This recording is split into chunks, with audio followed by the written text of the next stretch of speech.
Bonjour, c'est l'assistant vocal Siri. Aujourd'hui sur On Time, vous allez découvrir l'interview de mon fondateur Luc Julia. Bonne écoute.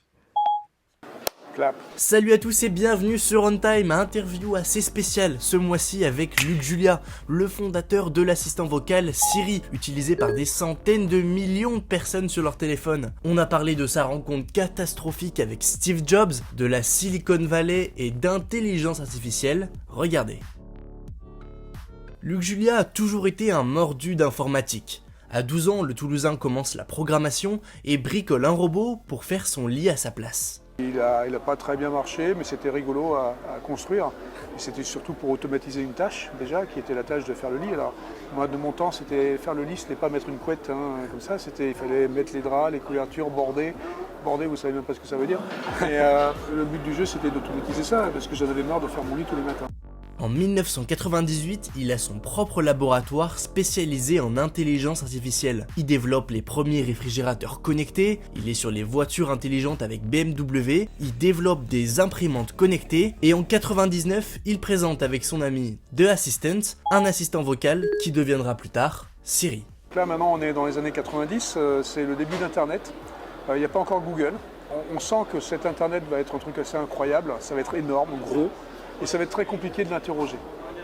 Et donc il va me falloir un assistant. Il va falloir quelqu'un pour m'aider. Faisons un truc qui va être mon assistant pour chercher sur Internet. Encore une fois, il n'y avait pas Google. Et je peux parler, et je peux dire, trouve-moi tous les restaurants à San Francisco qui ont une piscine. En langage naturel. C'était le brevet de 1997.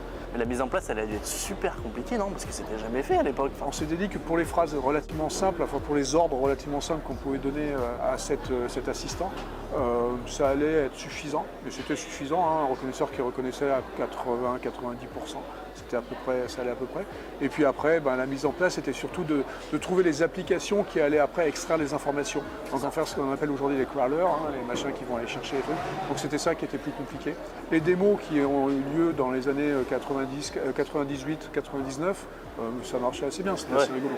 Alors avant que d'autres entreprises s'inspirent de son idée pour créer Alexa ou Google Home, Steve Jobs a été le premier à voir en Siri un potentiel énorme, alors en 2020, il l'achète. Il se trouve que Steve Jobs a vu le machin, il a dit arrêtez de le faire sur Android, on va le faire plutôt sur Apple et de toute façon je le rachète. Justement, vous l'avez rencontré, Steve Jobs, il est comment? Est-ce que c'est vraiment un visionnaire comme on l'entend souvent? Alors Steve Jobs, c'était un caractère un peu particulier. Moi je l'ai rencontré en 2003 pour la première fois, donc pour une autre de mes startups que je faisais.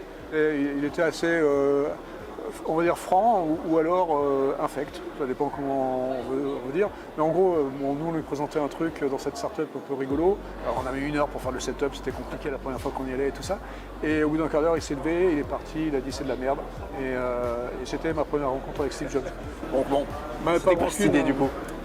Non, je peux pas dire en fait, mais pour d'autres raisons qui font que plus tard ça s'est bien passé. Mais non, il était spécial avec ses équipes, spécial avec les personnes qu'il rencontrait, donc pas très socialement agréable. Mais c'est vrai qu'il avait une vision et donc c'est lui effectivement qui en 2009-2010, quand il a senti ce que pouvait faire Siri pour un iPhone, c'est lui qui a eu l'idée vraiment de dire l'assistant il doit résider à l'intérieur du téléphone parce qu'il y a déjà un micro, il y a déjà un truc, c'est déjà un truc auquel je parle et ça a du sens. Nous, notre assistant avant, il était vraiment sur PC. Donc c'est lui qui a amené ça et d'ailleurs même à l'intérieur d'Apple, il y a plein de gens qui y croyaient pas. Donc et au bout de seulement la première version, l'iPhone 4S en octobre 2011, ça a eu quand même un franc succès puisqu'il y a eu la première année 300 millions d'utilisateurs. C'est pas mal. Et justement, après sa disparition, est-ce que ça a marqué peut-être un coup d'arrêt dans l'entreprise? Est-ce que vous l'avez senti ou pas vous? C'est sûr qu'aujourd'hui, quand on regarde le rythme des innovations d'Apple, on vit un peu sur l'acquis, peut-être. C'est vrai que qu'est-ce qui est sorti depuis que Steve Jobs a disparu? Il y a beaucoup d'itérations des choses qui étaient déjà là. Donc le boulot de Tim Cook, le nouveau CEO, je pense que c'était plus de capitaliser sur toutes les idées et puis de faire progresser chacune de ses inventions, chacune de ses produits. Et il fait ça très très très bien parce que la boîte se porte pas mal. En 2012, Luc Julia intègre l'entreprise concurrente Samsung. En 2017, il propose à Samsung d'installer à Paris un laboratoire dédié à l'intelligence artificielle. Le groupe refuse, il démissionne, mais il est rapidement réembauché et quelques mois plus tard, est fondé le laboratoire à Paris qu'il dirige. En 2018, Vanity Fair le classe 22e parmi les 50 Français les plus influents au monde. En 2021, il rejoint le groupe automobile Renault en tant que directeur scientifique. C'est la première fois qu'il travaille pour une entreprise française. Ça fait 30 ans que je suis dans la vallée, mais je me suis amusé à faire des périodes de 10 ans. Donc j'ai fait 10 ans de recherche, après ça j'ai fait 10 ans de start-up, après ça j'ai fait 10 ans de grosses boîtes aux États-Unis. Et au bout de ces 30 ans, je me suis dit, qu'est-ce que je veux vraiment faire maintenant que je suis proche de ma fin de carrière? Tout ce que j'ai fait, je l'ai fait grâce à la France. Il faut être clair, j'ai été éduqué en France. J'ai eu l'occasion d'embaucher plein d'ingénieurs français dans ma carrière aussi. Donc je suis amoureux de la France parce que je suis de toute façon français. Et je me suis dit, je vais, entre guillemets, rendre quelque chose à la France. Et donc je me suis dit, je vais aller travailler pour les boîtes françaises maintenant.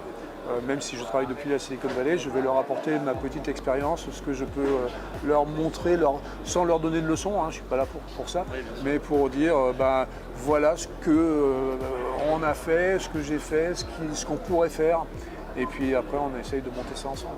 Justement, qu'est-ce qu'il y a de plus dans cette Silicon Valley? En quoi l'écosystème américain il est vraiment différent de celui de la France? C'est une super question, j'ai mis beaucoup de temps à comprendre, parce que je me posais tous les jours la question pourquoi ça marche comme ça et pourquoi on n'arrive pas à faire une Silicon Valley ailleurs.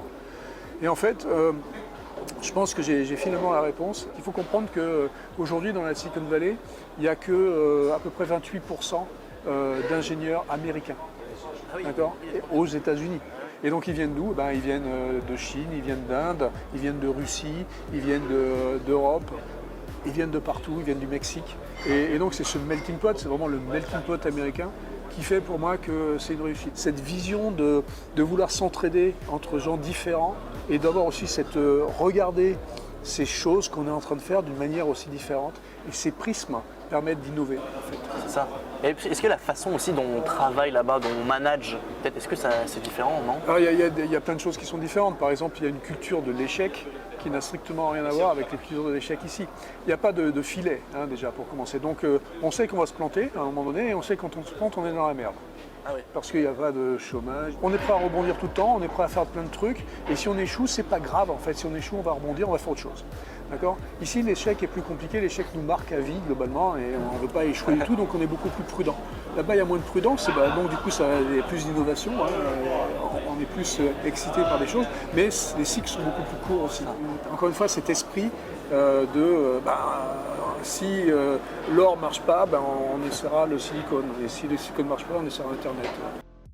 Avec le développement de plein d'intelligence artificielle comme ChatGPT, dont vous avez sûrement déjà entendu parler, c'est le début d'une nouvelle ère. Selon plusieurs études, 85% des emplois de 2030 n'existent pas encore. Et puis là, on a assisté à une explosion des IA ces derniers mois, ouverts au grand public. Est-ce que vous pensez que c'est une bonne chose?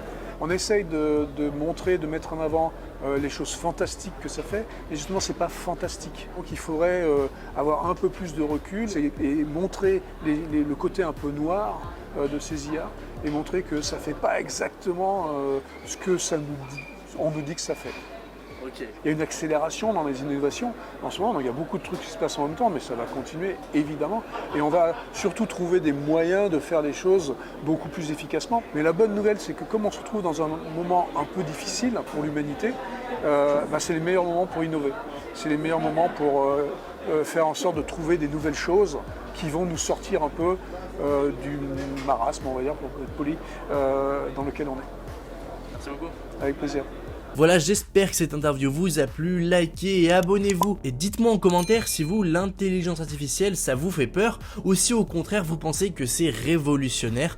En attendant, on se dit rendez-vous le mois prochain. Ciao ciao.